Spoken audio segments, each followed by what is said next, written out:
হয়েছিল, আপনি যাবেন না আমাদের সাথে মেলায়? তিনি বলেছেন, না আমি যাব না।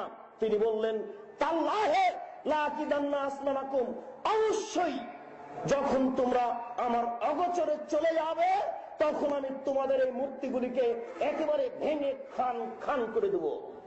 এই কথা তিনি বললেন। ফাজালাহুম জুজাজ, তিনি মূর্তিগুলিকে একেবারে চৌচির করে দিলেন। মাত্র যে বড় মূর্তিটি ছিল সেই মূর্তিটিকে তিনি রেখে দিলেন, তারা এসে যেন বোকা সাজে। ইব্রাহিম আলাইহিস সালাম সমস্ত মূর্তিকে ভেঙে দিয়েছিলেন। আমার নবী মুহাম্মদ সাল্লাল্লাহু আলাইহি সাল্লাম যেদিন কাবা ঘরে ঢুকলেন সেদিন এই লাঠি হাতে করে ঢুকলেন। লাঠি হাতে করে কাবা ঘরে ঢুকে বললেন, জাল হক, এসেছে সত্য, ওয়াজাহাকাল বাতিল, চলে গেছে মিথ্যা, ইন্নাল বাতিলা, নিশ্চয় মিথ্যা, কানা যাহুকা, চিরদিন মিথ্যা। এই বলে তিনি সেই কাবা ঘরের ছবি মূর্তিগুলিকে লাথি মেরে ভেঙে চৌচির করে দিলেন। কোন মুসলমানের বাচ্চা মূর্তিকে সম্মান করতে পারে না। এই মাঠে যত উপস্থিত জনগণ দিনী ভাই আছেন, আজকে বাড়িতে গিয়ে, কালকে বাড়িতে গিয়ে প্রথম কাজ হবে যত আপনার বাপের মায়ের আত্মীয় স্বজনের ছবি মূর্তি আছে, পুতুল আছে, শোকেজা আছে, সবকে ভেঙে চৌচির করা। এটা জরুরি। যদি আপনি না করেন তাহলে আপনি একজন মুনাফিক মুসলমান। শুনুন, আপনার পিতার মূর্তি আপনাকে ভাঙতে কষ্ট হয় কেন? মুহাম্মদ সাল্লাল্লাহু আলাইহি সাল্লাম বাপের মূর্তি ভেঙে দিলেন। 1 মিনিট আমার দিকে লক্ষ্য করুন, 1 মিনিট আপনাকে আমি দেখাই মুহাম্মদ সাল্লাল্লাহু আলাইহি সাল্লাম বাপের মূর্তি ভাঙলেন কি। আমাদের নবী বাপ বেটা।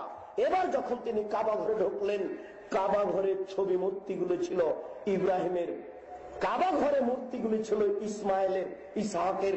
তিনি লাঠি হাতে করে কাবা ঘরে ঢুকে সব মূর্তিগুলি ভেঙে খান খান করে দিলেন, চৌচির করে দিলেন। নিজের বাপের মূর্তিকে সম্মান করলেন না। মুসলমান কোনদিন মূর্তি তৈরি করতে পারে না, মুসলমান কোনদিন মূর্তি গড়তে পারে না, মুসলমান কোনদিন মূর্তিকে সহ্য করতে পারে না। আমি বলেছিলাম এদেশের এই এলাকার মেয়রকে গত বছর, জনাব পিতার মূর্তি বানাচ্ছেন কেন? চলবে না, এখানে বসে। এখানে বলেছিলাম, জনাব মেয়র সাহেব আমাকে বলছেন যে মাওলানা বারকুল্লাহ আমাকে ফতোয়া দিয়েছে করা যায়। যেই না কিয়ামত পর্যন্ত হবে না। এই জাতি মূর্তি ভেঙে দেওয়ার জন্য এসেছে। মুসলমান কোনদিন মূর্তিকে সম্মান করতে পারে না, অসম্ভব হতে পারে না। জাতিকে বলে জানাচ্ছি, জেল বলে ভাবি না, শেল বলে ভাবি না। যতক্ষণ পর্যন্ত দেহে শ্বাস আছে ততক্ষণ পর্যন্ত হাদিসের অনুবাদ করবো ইনশাআল্লাহ। এই দেশের মাটিতে যদি হিন্দু কথা বলতে পারে, এই দেশের মাটিতে যদি ইহুদি কথা বলতে পারে, এই দেশের মাটিতে যদি খ্রিস্টান কথা বলতে পারে, আমি আব্দুল রাজ্জাক এই দেশের মাটিতে হাদিসের অনুবাদ করতে পারি। আমি এই দেশের মাটিতে হাদিসের অনুবাদ করতে পারি। দেশবাসী জেনে রাখো, দেশ শ্বাস থাকাকালীন অনুবাদ করবই করব, দেশ দেহের শ্বাস থাকাকালীন অনুবাদ করবই করব। নবী বলেছেন, আলী ছাড়বে না কোন ছবি মূর্তি, সবকে ভেঙে খান খান করে দাও। তুমি ছাড়বে না কোন উঁচু কবর, তুমি সবকে ভেঙে সমান করে দাও। মুসলিম জনাব জজ হাইকোর্টের মালিক জজ সাহেব, আপনাকে বলে রাখছি, আপনি মনে রাখুন, কালকে যদি আমাকে আদালতে দাঁড়াতে হয় তাহলে আমি মুসলিম শরীফ খুলে আপনার সামনে অনুবাদ করে দেখাবো। আপনার কোনো পথ থাকবে না, আপনাকে লিখতে হবে আদেশ দাতার ফাঁসি ঘোষণা করা হলো আর অনুবাদকের আজীবন জেল ঘোষণা করা হলো। আমি 1 নম্বর আসামি নই। 1 নম্বর আসামি হচ্ছেন মুহাম্মদ সাল্লাল্লাহু আলাইহি সাল্লাম। তিনি হলেন আদেশদাতা, আমি হলাম অনুবাদক।